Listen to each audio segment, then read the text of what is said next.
Assalamualaikum warahmatullahi wabarakatuh. Selamat pagi anak-anak. Apa kabarnya hari ini? Semoga dalam keadaan sehat dan tetap semangat. Oke, hari ini kita akan belajar tentang perpindahan panas. Kita akan melanjutkan pembelajaran tema 6 ya IPA KD 3.6 pada semester 2 ini. Kita mulai yuk. Pernahkah kalian merasakan panas, hangat, dan dingin? Dari mana panas dan dingin itu berasal? Panas yang kamu rasakan berasal dari energi panas atau kalor. Ketika energi panas berkurang, kamu akan merasakan dingin. Nah, yuk kita coba cari tahu. Pernahkah kalian merebus telur? Mengapa telur rebus yang panas setelah direndam di dalam air dingin akan segera menjadi dingin? Kenapa ya air bekas rendaman yang awalnya dingin bisa menjadi hangat? Jawabannya adalah air rendaman menjadi hangat karena panas berpindah dari telur yang panas tadi ke dalam air yang dingin. Nah, perhatikan ilustrasi berikut.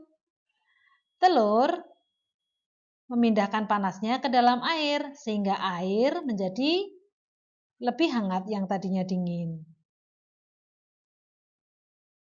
Jadi, energi panas dapat berpindah dari benda panas ke benda yang dingin. Secara alami, energi panas berpindah dari benda yang panas ke benda yang dingin. Nah, perpindahan panas terjadi menjadi 3 cara. Yang pertama yaitu melalui hantaran atau konduksi. Yang kedua melalui aliran atau konveksi. Dan yang ketiga melalui pancaran atau radiasi. Kita bahas satu persatu yuk. Konduksi.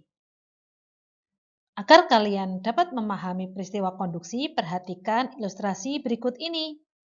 Kamu dan teman-temanmu akan memindahkan buku dari satu lemari ke lemari yang lain secara estafet. Anggaplah buku yang dipindahkan adalah panas dan orang yang memindahkannya adalah benda perantara. Kamu dan temanmu berdiri berjajar. Buku dipindahkan dari satu tangan ke tangan yang lain secara estafet.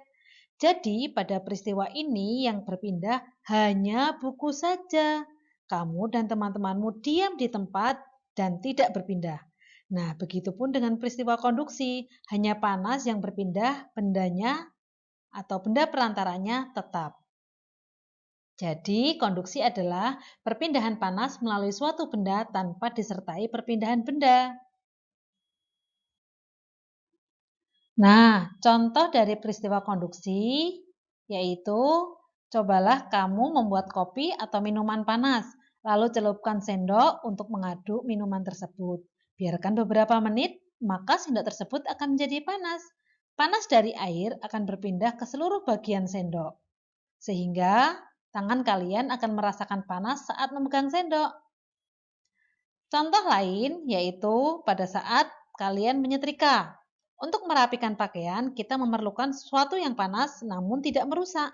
Karena itulah kita perlu konduktor untuk memindahkan panas dari sumber panas tertentu ke pakaian kita. Setrika akan memindahkan panas dari sumber panas, sehingga baju akan menjadi halus dan hangat saat disetrika.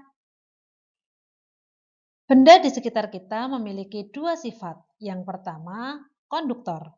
Konduktor merupakan benda yang dapat menghantarkan panas.